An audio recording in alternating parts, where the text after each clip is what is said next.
मुंबई के बाहर एक छोटा सा गांव था। नाम था मधोपुर। गांव के कोने में एक पुराना बंगलो था जिसका रंग उड़ चुका था। खिड़कियां टूटी हुई थी और दीवार पर उगे हुए बेल पूरी बिल्डिंग को लपेट चुके थे। उस बंगलो के पीछे एक पुराना शमशान था जहाँ के बारे में लोग कहते थे रात को वहाँ सिर्फ मुर्दे नहीं रहते। पिछले 20 सालों से ये बंगलो खाली था। लोग कहते थे कि यहाँ रहने वाले एक परिवार का अजीब तरीके से अंत हुआ। कोई कहता पति पत्नी ने खुदकुशी की, तो कोई कहता भूत ने उन्हें मार दिया। लेकिन असली कहानी कोई नहीं जानता। तो कहानी शुरू होती है रवि से, एक 28 साल का फोटोग्राफर और डॉक्यूमेंट्री मेकर। उसका शौक था हॉन्टेड जगह पर रात बिताना और वहाँ के सच को अपने कैमरे में कैप्चर करना। उसने सुना था कि मधोपुर का बंगलो इंडिया के सबसे ज़्यादा हॉन्टेड प्लेसेस में से एक है। रवि ने डिसाइड किया कि यह उसकी नेक्स्ट डॉक्यूमेंट्री का सब्जेक्ट होगा। गांव के लोगों ने उसे वार्न किया, बेटा वहाँ मत जाना, रात को वहाँ से चीखने की आवाज़ें आती है और जो भी अंदर गया वापस नहीं आया।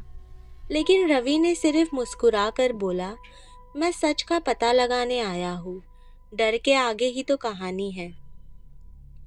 रवि शाम के 7 बजे बंगलो के पास पहुंचा। हाथ में एक DSLR camera, night vision lens, tripod और एक वॉइस रिकॉर्डर था। उसने एक लोकल हेल्पर रमेश को भी बुलाया, लेकिन रमेश ने सिर्फ शाम तक साथ देने का वादा किया। रमेश ने दरवाज़ा खोला। अंदर मकड़ी के जाले लटक रहे थे।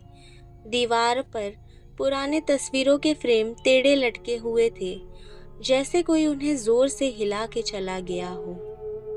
रात के 8:30 बजे तक रवि ने अपना इक्विपमेंट सेट किया।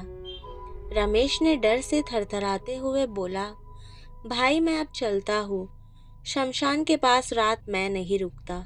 और रमेश चला गया। रवि अब अकेला था। रात के 10 बजे रवि ने पहली अजीब चीज़ नोटिस की। बंगलो के कोने में एक पुरानी घड़ी लगी थी जो सालों से बंद थी, लेकिन जैसे ही उसने कैमरा उस घड़ी की तरफ किया, घड़ी चलने लगी और उसके कांटे सीधा 12 पर रुक गए। एक ठंडी सी हवा चलने लगी और साथ ही उसका कैमरा 1 सेकंड के लिए बंद हो गया, बैटरी 100% होने के बावजूद। रात के 12:15 हो रहे थे। रवि ने एक कमरे में ट्राइपॉड लगाया। जब वो कैमरा एडजस्ट कर रहा था, उसके कान के पास एक हल्की सी फुसफुसाहट हुई, निकल जाओ अभी। उसने पीछे मुड़कर देखा, कोई नहीं था। लेकिन जब उसने कैमरा की स्क्रीन चेक की, तो 1 सेकंड के लिए फ्रेम में एक सफ़ेद सा शैडो गुजरता हुआ दिख गया। रात के 12:45 हुए। रवि ने एक पुरानी कुर्सी देखी जो अपने आप हिली जा रही थी। टॉर्च की रोशनी में उसने देखा कि कुर्सी पर एक आदमी का परछाई है, लेकिन कमरे में कोई आदमी नहीं था। उसकी जो परछाई थी वो हिली और धीरे धीरे सीधा रवि की तरफ बढ़ने लगी। उसने तुरंत कैमरा उठाया, लेकिन लेंस में सिर्फ अंधेरा दिख रहा था। रात के 1:30 बजे रवि ऊपर वाले फ्लोर पर गया। वहाँ एक बड़ा सा कमरा था जिसमें एक अलमारी रखी थी। अलमारी के अंदर से हल्की सी रोशनी आ रही थी, जैसे कोई दिया जल रहा हो।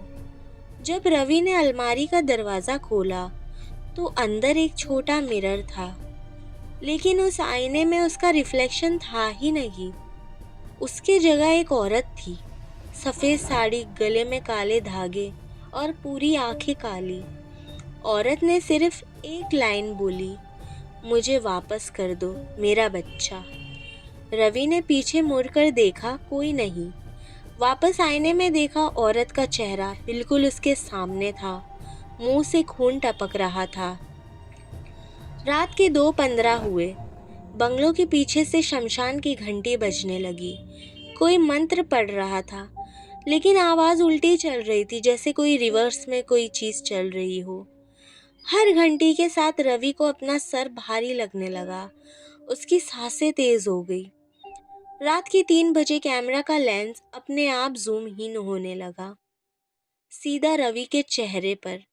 स्क्रीन में एक सफ़ेद साड़ी वाली औरत दिख रही थी, जो उसके बिल्कुल पीछे खड़ी थी। लेकिन जब रवि ने मुड़कर देखा, वहाँ कोई नहीं था। नेक्स्ट सेकंड कैमरा नीचे गिर गया, स्क्रीन ब्लैक हो गई और बस एक ही आवाज़ रिकॉर्ड हुई, अब तुम भी यही रहोगे। अगली सुबह जब गांव वालों ने देखा कि बंगलों का दरवाज़ा खुला है, कैमरा ज़मीन पर पड़ा है, लेकिन रवि कहीं नहीं। कैमरा के लास्ट फ्रेम में सिर्फ एक तस्वीर थी, एक सफ़ेद साड़ी वाली औरत सीधा लेंस में देख रही थी और उसके पीछे अंधेरे में एक नया परछाई। लोग कहते हैं कि वो परछाई रवि की थी, और आज तक जो भी इस बंगलों के पास जाता है, रात को एक नए आदमी की चीख सुनाई देती है।